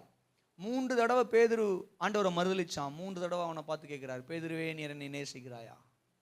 ஆமென். நீ என்னை நேசிக்கிறாயா? பேதுருக்குள்ள ஒரு கில்ட்டி கான்சியஸ். ஐயோ ஆண்டவரே, நான் உண்மையிலே நேசிச்சிருந்தா நான் இந்த மாதிரி காட்டி கொடுத்துருப்பேனா, நான் இந்த மாதிரி பண்ணிட்டேனே அப்படின்னு ஒரு கில்ட்டி கான்சியஸ் இருந்திருக்கலாம்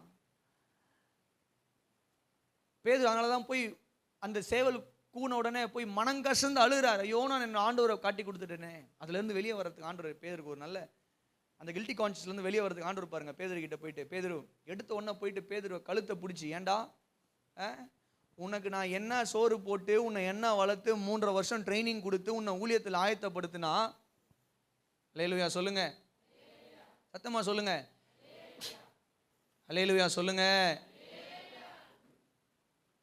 உனக்கு 3.5 வருஷம் சோறை கொடுத்து உனக்கு பணங்களை கொடுத்து உன்னை ஊழியத்தில் ஆயத்தப்படுத்தி வச்சா நீ என்னையே காட்டி கொடுத்து ஓடுறியா அப்படின்னு சொல்லி வந்த உடனே அவர் கழுத்தை பிடிக்கல. என்ன பண்ணுறாரு, பேதுருவை அன்பா நடத்தி கேட்குறாரு, பேதுருவே, பேதுருடைய பலவீனம் என்னது? மறுதலிச்சிட்டான். பேதுரு என்ன பண்ணிட்டான்? மறுதலிச்சிட்டான்.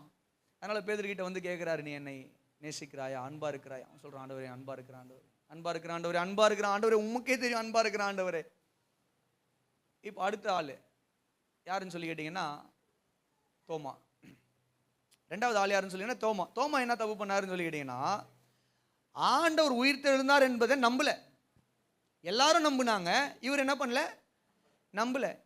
இப்போ தோன்றி அந்த இடத்துல தோன்றி விசேஷமா யாரை கூப்பிடுறாரு? தோமாவை கூப்பிடுறாரு. தோமாவா. இப்போ பேதுரு டீல் பண்ண மாதிரியே தோமாவை டீல் பண்ணிருக்கலாமா? இப்போ சொல்றாரு, நீ என்ன பண்ணு, என்னுடைய விரல்களில் கையை போட்டுப்பாரு, கை போட்டுப்பாரு, வா தொடு தொடுன்றாரு. என்னை தொட்டுப்பாரு, என்னுடைய விழாவை தொட்டுப்பாரு, என் கையை தொட்டுப்பாரு. வேற என்ன?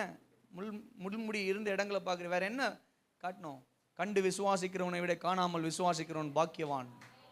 அல்லேலூயா. கவனிங்க, முதல் ஆளு பேதுரு மறுதலிச்சான். பேதுரு கிட்ட போய் என்ன பண்றாருன்னா, அன்பா இருக்கிறியான்னு சொல்லி கேட்டு அவனையும் டீல் பண்றாரு. தோமாவையும் அவர் தனியா போய் தேடி என்ன பண்றாருன்னா, தோமாவையும் வா விரல போட்டு பாரு, நீ தொட்டாதான் நம்புவேன்னு சொன்னால் இல்ல, பார்த்தாதான் நம்புவேன். அல்லேலூயா, சத்தமா சொல்லுங்களேன். நம்முடைய பலவீனம் அறிந்து நம்மை நடத்துகிற, நமக்கு உதவி செய்கிற மேய்ப்பனாய் இருக்கிறார். ஒரு மேய்ப்பனுடைய வேலை என்ன அப்படின்னு சொல்லி கேட்டீங்கன்னா, ஒவ்வொரு ஆடுக்கும் ஒவ்வொரு பிரச்சனை இருக்கும். ஒவ்வொரு ஆடுக்கும் ஒவ்வொரு பிரச்சனை இருக்கும். அந்த ஒவ்வொரு ஆட்டினுடைய பிரச்சனையை அறிந்து அந்த பிரச்சனைக்கு உதவி செய்யக்கூடியவன் தான் மேய்ப்பன். அல்லேலூயா. ஆண்டவர் சொல்றார், நானே நல்ல மேய்ப்பன். ஏன் அப்படின்னு சொல்லி கேட்டீங்கன்னா, ஏன்னா அவர் நமக்கு பிரதான மேய்ப்பனாய் இருந்து நம் ஒவ்வொருடைய தேவைகளை அவர் தனிப்பட்ட விதத்தில் அறிந்திருக்கிறார். பேதுரு, நீங்க பேதுருவா இருக்கிறீங்களா, நீங்க யூதாஸா இருக்கிறீங்களா, இல்ல நீங்க தோமாவா இருக்கிறீங்களா, நீங்க யாக்கோபா இருக்கிறீங்களா, அந்திரேயாவா இருக்கிறீங்களான்னு அவருக்கு தெரியும். அல்லேலூயா. நீங்க பேதுருவா இருந்தா பேதுருவை நடத்தினது போல உங்க இடத்துல வருவார். நீங்க தோமாவா, வா வந்து போட்டு பாருன்னு சொல்லுவார். அல்லேலூயா சொல்லுங்க. என்ன இந்த காலை வேளையில நான் பேச வரேன், என்ன சொல்ல வரேன், ஆண்டவர் உங்களுடைய எல்லா குடும்பத்தினுடைய, ஒவ்வொரு குடும்பம்ன்றதை விட ஒவ்வொரு தனிப்பட்ட மனிதனுடைய தேவைகளை, ஆமென், நம்ம ஒவ்வொருடைய தேவைகளை அவர் அறிந்தவராய் அவர் என்ன பண்றாரு, நம்முடைய வாழ்க்கையில செயல்படுகிறார். ஹல்லேலூயா சொல்லுங்க, சத்தமா சொல்லுங்க. ஹல்லேலூயா. அப்போ ரெண்டாவது, ஆண்டவர் எப்படிப்பட்டவரா நம்மோடு கூட இருக்கிறார்னு சொல்லிட்டுனா, மேய்ப்பனாய். ஆமென். என்னவா இருக்காரு, அவர் மேய்ப்பனா இருக்கிறதுனால நிறைய நன்மைகள். நான் ஒரு காரியம் தான் இன்னைக்கு பேசினேன். மேய்ப்பன் அப்படின்றதுல ஒரே ஒரு காரியம் தான் நான் உங்களுக்கு தெளிவாக பேசினேன். என்னன்னா, ஒரு மேய்ப்பன் ஒவ்வொரு ஆடுகளையும், அது ஆட்டுக்குட்டியாக இருந்தால் தோல் மேலே போட்டு நடத்தணும். அது ஒருவேளை சினையாக இருக்கிற ஆடாக இருந்ததுன்னா, ப்ரெக்னெண்ட்டாக இருக்கிற ஆடாக இருந்தால் அதை மென்மையாக நடத்தணும், அதை பத்திரமா பார்த்துக்கணும். ஒருவேளை அது கால் உடைஞ்ச ஆடாக இருந்தால் அதை தூக்கிட்டு நடக்கணும். அல்லேலூயா, அல்லேலூயா சொல்லுங்க. அப்போது ஒவ்வொரு குடும்பத்தையும் ஒவ்வொரு தனிப்பட்ட உங்களுடைய தேவைகளை அறிந்தவராய் அவர் என்ன பண்ணுறாருன்னா, உங்களுடைய வாழ்க்கையில் வெளிப்பட்டு அவர் உங்களுக்கு உதவி செய்ய வல்லமை உள்ளவராய் இருக்கிறார். அப்போ கர்த்தர் நம் கூட இருக்கிறான். ஒரு ஆகாய தீர்க்கதரிசி மூலமாக ஜனங்கள் கொடுத்த ஒரு வாக்குத்தத்தம், நான் உன்னோடு இருக்கிறேன், நான் உங்களுடனே கூட இருக்கிறேன். நம்முடனே கூட எப்படிப்பட்டவராக இருக்கிறார்? முதலாவது, சேனையின் அதிபதியாய், ரட்சிப்பின் அதிபதியாய் அவர் நம்மோடு கூட இருக்கிறார். ரெண்டாவது, அவர் பிரதான மேய்ப்பனாய் அவர் நம்மோடு கூட இருக்கிறார். அவர் மேய்ப்பனாய் இருக்கிறதுனால நம்ம ஒவ்வொருவரையும் தனிப்பட்ட விதத்தில் அவர் என்ன பண்றாருன்னா, அவர் தேவைகளை அறிந்தவராய், நம்மை சந்திக்கிறவராய், நமக்கு உதவி செய்கிறவராய் இருக்கிறார். அல்லேலூயா சொல்லுங்க. தூங்கிட்டவங்க எல்லாம் ஒரு அல்லேலூயா சொல்லுங்க. பாத்தியா, மாட்டிக்கிட்டாங்க. தெரியும், லைட்டா வெதர் கொஞ்சம் அப்படி இருக்கும் போதே யோசிச்சேன், ஃபேன் ஆஃப் பண்ணணும்னு நினைக்கிறேன். கர்த்தர் நல்லவர். ஒரு அல்லேலூயா சொல்லுவோமா? சத்தமா சொல்லுங்க. மூன்றாவதாக, தேவன் எப்படிப்பட்டவராய் நம்மோடு கூட இருக்கிறார்? வாசிங்க, எபிரேயர் 13:5. எபிரேயர் 13வது அதிகாரத்தின் 5, 6 ஆகிய வசனங்கள்.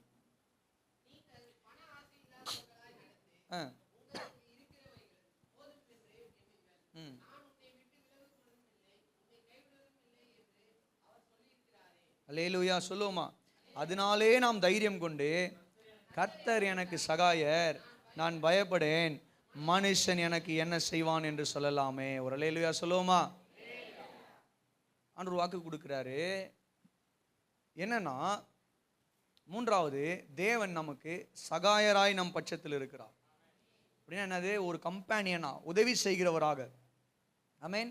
எல்லாரும் சொல்லுங்க, சகாயராய். சகாயராய் அவர் என் பட்சத்தில் இருக்கிறார். ஆமென். முதல்ல சேனையின் அதிபதியாய் நம் பட்சத்தில் இருக்கிறார். ரெண்டாவது, மேய்ப்பனாய் நம் பட்சத்தில் இருக்கிறார். மூன்றாவது, சகாயராய் நம் பட்சத்தில் இருக்கிறார். கர்த்தர் நம்ம கூட இருக்கிறார். எப்படி இருக்கிறாரு? நமக்கு உதவி செய்கிறவராய் இருக்கிறார், சகாயராய் இருக்கிறார். சரி, முக்கியமா இந்த இடத்துல ஏன் எபிரேயர் நிருபத்தின் ஆக்கியோன் கர்த்தரை சகாயர் என்று அவர் இந்த பர்டிகுலர் கான்டெக்ஸ்ட்ல ஏன் சொல்றாருன்றதை நான் உங்களுக்கு தெளிவுபடுத்த விரும்புகிறேன். இல்லைனா எல்லா பாயிண்ட்டுமே ஒரே செய்தியை சொல்ல வர மாதிரி இருக்கும் இல்லையா? கொஞ்சம் வித்தியாசமாக இதை பார்க்கலாம். சரி, கர்த்தர் நல்லவராக இருக்கிறார்.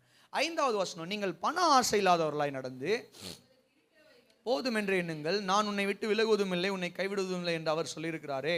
அதனாலே நாம் தைரியம் கொண்டு, கர்த்தர் எனக்கு சகாயர், நான் பயப்படேன், மனுஷன் எனக்கு என்ன செய்வான் என்று சொல்லலாமே. என்ன சொல்ல வராரு? மனுஷனுடைய அடிப்படை தேவைகளில் ஒன்று என்னன்னு சொல்லிக்கிட்டீங்கன்னா பணம். இந்த பணம் பிரச்சனை இல்லாத குடும்பம் எங்கேயுமே இல்லை. எல்லார் வீட்லையுமே பணம் பிரச்சனை. 10,000 சம்பாதிக்கிறவங்களுக்கும் பணம் பிரச்சனை, 1,00,000 சம்பாதிக்கிறவங்களுக்கும் பணம் பிரச்சனை, 10,00,000 சம்பாதிக்கிறவங்களுக்கும் பணம் பிரச்சனை, 10 கோடி சம்பாதிக்கிறவங்களுக்கும் பணம் பிரச்சனை. அவர்களுடைய திராணி கேட்டார் போல பண பிரச்சனையோடு தான் என்ன பண்ணுறோம் அப்படின்னு சொல்லிக்கிட்டிங்கன்னா அநேக வேலைகளில் வாழ்ந்து கொண்டு. ஒருவேளை பண பிரச்சனையே இல்லை பாஸ்டர் எங்களுக்கு அப்படின்னு சொல்லுவீங்கன்னா, நான் சொல்கிறேன், கர்த்தர் உங்களுக்கு ஸ்பெஷல் கிருபை கொடுத்துருக்காரு. அல்லேலூயா. அந்த மாதிரி யாராவது இருப்பீங்கன்னா, you are specially graced people. ஆமென். அல்லேலூயா சொல்லுங்க, சத்தமாக சொல்லுங்க. ஆமாம், கர்த்தர் நல்லவர். பண பிரச்சனையே இல்லை பாஸ்டர் அப்படின்னா நீங்கள் தான் வந்து கர்த்தர் கிருபை உங்களை அப்படியே நிரப்பி இருக்கு. கர்த்தர் நல்லவர். ஆமென். அல்லேலூயா. ஆண்டவர் நாமத்துக்கு மகிமை உண்டாவதா. இப்போ மனுஷன் ஓடுறதே எதுக்கு? பணத்துக்காக. சிலருடைய மைண்டே எதில் ஃபிக்ஸ் ஆகிடுச்சு அப்படின்னு சொன்னால், காலையில் எழுந்ததுலேருந்து நைட்டு படுக்க போகிற வரைக்கும் பணம் பணம் அந்த பணத்தை எப்படி சம்பாதிக்கிறது இது மட்டுமே நம்முடைய சிந்தையாக மாறிடுச்சு பாருங்கள். அதனால தான் பாருங்கள், கடந்த இந்த வருஷத்தில் அதை குறித்து பிரசங்கம் பண்ணி ஒரு புத்தகமே போட்டாச்சு. ஆமென். அது குறித்து பிரசங்கம் பண்ணி ஒரு புத்தகமே போட்டாச்சு. ஆனாலும் இந்த பிரசங்கத்தை ஆயத்தப்படுத்தும் பொழுது எங்கே வந்து நிற்குதுன்னா அங்கே தான் வந்து நிற்குது. இப்போ பக்தன் எழுதுகிறாரு, நீங்கள் பண ஆசை இல்லாதவர்களாய். அப்படின்னா என்ன அர்த்தம்?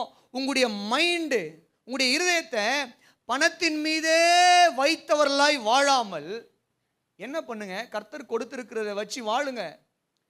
பணம் பணம் பணம் என்று பணத்தின் பின்னாடியே நம்முடைய சிந்தை, நம்முடைய மனது ஓடாமல் என்ன பண்ணுங்க? கர்த்தர் கொடுத்திருக்கிறதுல இன்றைக்கு சந்தோஷமா வாழ பழகுங்க, சந்தோஷமா வாழுங்க. ஆண்டவர் உங்களுக்கு வாக்கு கொடுத்திருக்கிறாரே, நான் உன்னை விட்டு விலகுவதும் இல்லை, உன்னை கைவிடுவதும் இல்லை என்று வாக்கு கொடுத்திருக்கிறாரே. அப்போ ஒன்று பண பிரச்சனை உங்களுக்கு இருக்கலாம், அல்லது பண ஆசை இருக்கலாம். ரெண்டு காரியம் டிஃபரன்ஸ் இருக்கு.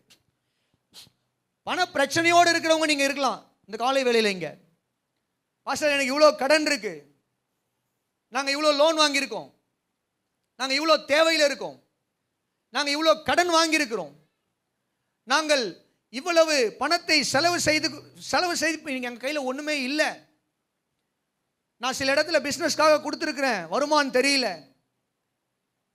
நான் ரொம்ப தேவையோடு இருக்கிறேன் அப்படின்னு சொல்லி நீங்கள் சொல்கிறவங்களா இருக்கலாம். அல்லது என் மைண்டு முழுக்கவே நான் பணத்தை இன்னும் அதிகமாக சம்பாதிக்கணும், இன்னும் ஓடணும், அதிகமாக சம்பாதிக்கணும் அப்படின்னு நினைக்கிற ஆளாக இருக்கலாம். ரெண்டு பேருக்குமே ஆண்டவர் சொல்கிற ஒரு வார்த்தை என்னன்னா,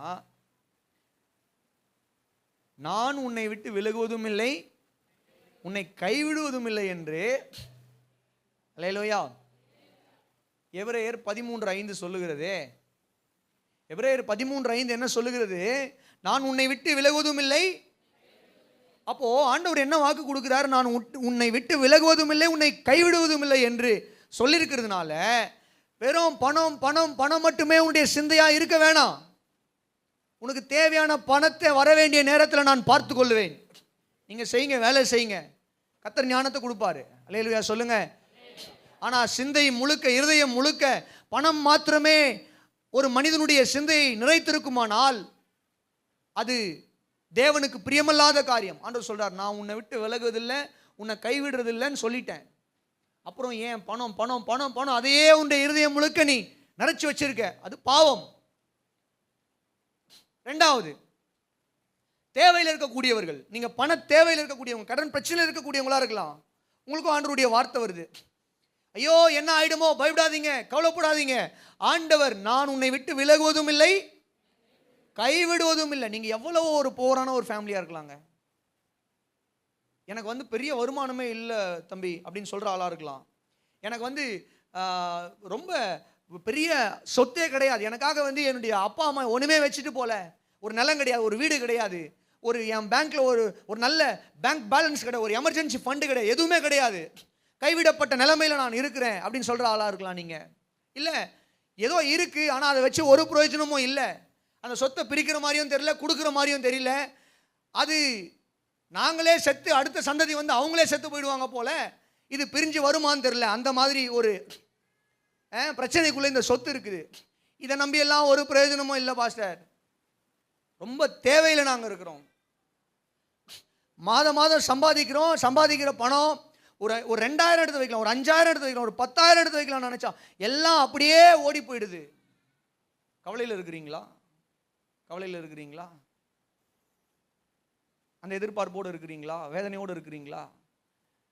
உங்களுக்கும் அதே வார்த்தை தான். 2 பேருக்கும், பண ஆசையில் இருக்கிறவங்களுக்கும் அதே வார்த்தை தான், தேவையில் இருக்கிறவங்களுக்கும் அதே வார்த்தை. நான் உன்னை விட்டு விலகுவதும் இல்லை, உன்னை கைவிடுவதும் இல்லை என்று கர்த்தர் சொல்லி இருக்கிறாரே. ஆண்டவர் நாமத்துக்கு மகிமை உண்டாவதாக. அப்போ கவனிங்க, கர்த்தர் அதனாலே நாம் தைரியம் கொண்டு, தைரியமா என்ன பண்ணலாம்? தைரியமா சொல்லலாம், எனக்கு வருமானம் குறைவு தான், எனக்கு பெரிய ஆஸ்தி அந்தஸ்து இல்லதான், பரவாயில்ல, இதெல்லாம் இருந்தா போது, நான் தைரியமா சொல்லுவேன், கர்த்தர் எனக்கு சகாயர், நான் எதை குறித்தும் பயப்பட மாட்டேன். அல்லேலூயா. கர்த்தர் எனக்கு சகாயராக இருக்கிறபடினால எனக்கு இருக்கக்கூடிய பண தேவை மலையை போல பெருசா இருக்கலாம், ஆனால் நான் பயப்பட மாட்டேன். அல்லேலூயா. எனக்கு ஒண்ணுமே இல்லாம இருக்கலாம், நான் பயப்பட மாட்டேன். எனக்கு வீடு வாசல் இல்லாம இருக்கலாம், சொந்த வீடு இல்லாம இருக்கலாம், பயப்பட மாட்டேன். அல்லேலூயா. ஏனென்றால் கர்த்தர் எனக்கு சகாயராக இருக்கிறார். அல்லேலூயா. சொல்லுங்க, கர்த்தர் எனக்கு என்னவா இருக்கிறாரு? சரி, சும்மா அப்படியே வெற்று வார்த்தைகளை சொல்லிட்டு போற ஆள் நான் கிடையாதுன்னு உங்களுக்கு எல்லாருக்குமே தெரியும். கர்த்தர் சகாயராக இருந்தா பண தேவைகளை சந்திப்பார். நல்லா கவனிங்க. பழைய ஏற்பாட்டில் ஒரு உதாரணம், 2 உதாரணம் சொல்லி நான் முடிச்சிடறேன், பிரசங்கத்தையும் முடிச்சிடறேன். ஒரு ஏழை விதவை, தீர்க்கதரிசனுடைய மனைவி. அந்த அம்மாவுக்கு பெரிய கடனில் வச்சுட்டு போயிட்டார் அந்த ஐயா. அந்த மனுஷன் சாகும்போது என்ன பண்ணிட்டாரு? பெரிய கடனை வச்சுட்டு போயிட்டாரு. இப்போ இந்த அம்மா அந்த கடனை அடையணும். கடன்காரன் வந்து கேட்குறான், என்ன கேட்குறான்? ஒழுங்கா பணத்தை திரும்ப கொடு, இல்லைன்னா நீயும் உன் பிள்ளைங்களும் அடிமையாக வந்துடு. முதல்ல உன் பிள்ளைங்களை அனுப்பு, கூட்டு போகிறேன் அடிமையாக, பார்த்துட்டே இருப்பேன், இல்லைனா வந்து உன்னையும் பிடிச்சிட்டு போயிடுவேன். நம்ம போகிறாங்க, போய் தீர்க்கதரிசியாக எலிசாவினிடத்தில் தன்னுடைய குறையெல்லாம் சொல்லி அழுறாங்க. ஐயா, அவங்க கூட தான் ஊழியத்தில் இருந்தார், திடீர்னு செத்து போயிட்டாரு, என்ன பண்ணுறதுன்னு தெரில. கடன்காரன் வந்து கழுத்தை நெரிக்கிறான். என்ன இருக்குது வீட்டில்? எண்ணெய், ஆயில், அதை எடுத்து ஊற்று, இருக்கிற பாத்திரத்துல எல்லாம் எண்ணெயை வார்த்து விடு. கர்த்தர் எண்ணெயை கொடுத்துட்டே, கொஞ்சம் எண்ணெய் தான் இருக்குது, கர்த்தர் கொடுத்துக்கிட்டே இருக்கார். அந்த எண்ணெய் வருது. அப்போ சொல்கிறாரு, வேற பாத்திரம் இல்லையா? இல்லை, காலி, அவ்வளோதான். இந்த எண்ணெயெல்லாம் போய் என்ன பண்ணா விற்று பணமாக்கி உன்னுடைய கடன் அடைச்சிரு. அல்லேலூயா. இப்போ என்ன சொல்ல வரேன் நான், அதே மாதிரி இன்னைக்கு நான் வந்து அரிசியை வாங்கி போட்டால் அரிசியாக வந்துகிட்டு இருக்குமா பாஸ்டர்? நீங்கள் ஏதோ என்னன்னு சொல்கிறீங்க, அரிசியாக வந்துகிட்டு இருக்குமா? இந்த பிரசங்கத்தெல்லாம் நாங்கள் எவ்வளோதான் கேட்டுட்டோம், எல்லாம் டிவிலையும் இதை சொல்லி நாங்கள் கேட்டுட்டோம். ஒரு டப்பா அரிசி தான் இருக்குது, நாங்கள் கொட்டினா அரிசியாக வந்துக்கிட்டு இருக்குமா? இல்லை எண்ணெயை ஊற்றினா எண்ணெயாக வந்துட்டு இருக்குமா? இல்லை எங்கள் பாக்கெட்டில் இருக்கிற ஒரு 500 ரூபான்னு ஒரே 500 ரூபா நோட்டு தான் இருக்குது, அதை நான் பேங்க்கில் போட்டால் அது வாட்டுன்னு வந்துக்கிட்டே இருக்குமா? என்ன நீங்கள் பிரசங்கம் பண்ணுறீங்க கேட்குறீங்களா? யாராவது இருக்கும், கண்டிப்பாக கேள்வி இருக்கும். இல்லாமல்லாம் நீங்கள் சிரிக்க மாட்டீங்க. கேள்வி இருக்கிறதுனால தான், நியாயமான கேள்வி. நான் படிக்கும்போது எனக்கும் நியாயமாக வந்தது. ஆண்டவரே, நான் இதை படிக்கிறேன், அந்த அம்மா எண்ணெயை ஊற்றுனப்போ எண்ணெயை வந்தது, நான் அரிசி போட்டால் அரிசி வருமா? பருப்பு போட்டால் பருப்பு வருமா? அப்போது என்னுடைய புரிதல் என்னன்னா, கர்த்தர் இன்னைக்கு செய்ய வல்லமை உள்ளவரானா வல்லமை உள்ளவர், ஆனால் ஆண்டவர் அதை செய்யறதில்லை. ஏன்னா நம்ம ஆட்கள் என்ன பண்ணுவாங்கன்னா, அவர் இதை செஞ்சிட்டாருன்னா இதை வச்சு இவங்க என்ன பண்ணுவாங்கன்னா நிறையா கொஞ்சம் தில்லுமுள்ளு வேலை பண்ண ஆரம்பிச்சிருவாங்க. அவருக்கு நல்லா தெரியும் நம்ம கிறிஸ்தவங்களை பற்றி. இன்னைக்கு நம்ம கிறிஸ்தவங்களை குறித்து அவருக்கு நல்லாவே தெரியும். கண்டு விசுவாசிக்கிறவனை விட, அற்புதங்களை கண்டு விசுவாசிக்கிறவனை விட அற்புதங்களை காணாமல் விசுவாசிக்கிற ஒரு கூட்டம் தான் இன்னைக்கு ஆண்டவருக்கு தேவை. சரி, அப்போ சரி பாஸ்டர், நீங்கள் இப்படிலாம் சொல்லி எங்களை டைவர்ட் பண்ணாதீங்க. அரிசி வருமா வராதா? எண்ணெய் வருமா வராதா? பருப்பு வருமா வராதா? அல்லேலூயா. அரிசி வருமா வராதா? எண்ணெய் வருமா வராதா? பருப்பு வருமா வராதான்னு எனக்கு தெரியாது. ஆனால் உங்ககிட்ட இருக்கிற அந்த கொஞ்சம் அந்த இன்வெஸ்ட்மெண்ட்டை, உங்ககிட்ட இருக்கிற அந்த கொஞ்சம் வருமானத்தை பெரிய வருமானமாக மாற்ற என் கர்த்தரால கூடும். அது மாத்திரம் எனக்கு தெரியும். அல்லேலூயா. இன்னைக்கு உங்களுக்கு இருக்கிற அந்த கொஞ்சம் சம்பளத்தை இன்னைக்கு சின்னதாக இருக்கிற உங்களுடைய பிஸ்னஸை, இன்னைக்கு கொஞ்சம் வருமானத்தோடு இருக்கிற உங்களை அதிக வருமானம் உள்ளவர்களாய் மாற்ற தேவனால முடியும். அது எனக்கு தெரியும். அல்லேலூயா. எல்லாருக்கும் அரிசி வருமா, பருப்பு வருமா, எண்ணெய் வருமான்னு தெரியாது. அல்லேலூயா. ஆனால் உங்ககிட்ட இருக்கிற அந்த கொஞ்சம் வருமானத்தை பெரிய வருமானமாய் மாற்ற கர்த்தரால முடியும். அல்லேலூயா. அதை பெரிய வருமானமாய் மாற்றி இல்லாத நிலங்களை வாங்கவும், இல்லாத வீடுகளை வாங்கவும், இல்லை உங்களுக்கு இருக்கக்கூடிய மலை போன்ற இருக்கக்கூடிய கடன்களை அடைக்கவும் கர்த்தரால முடியும். அல்லேலூயா. இன்னொன்னும் கர்த்தரால முடியும். அதையே நான் சொல்லி முடிச்சிட்டுமா, நீங்கள் ஊற்ற ஊற்ற என்ன வருமா, அரிசி வருமா, பருப்பு வருமானு தெரியாது. ஆனால் 5 வருஷம் விளைந்த அந்த விளைச்சல்களை எல்லாம் ஞானமாய் சேகரித்து வைத்து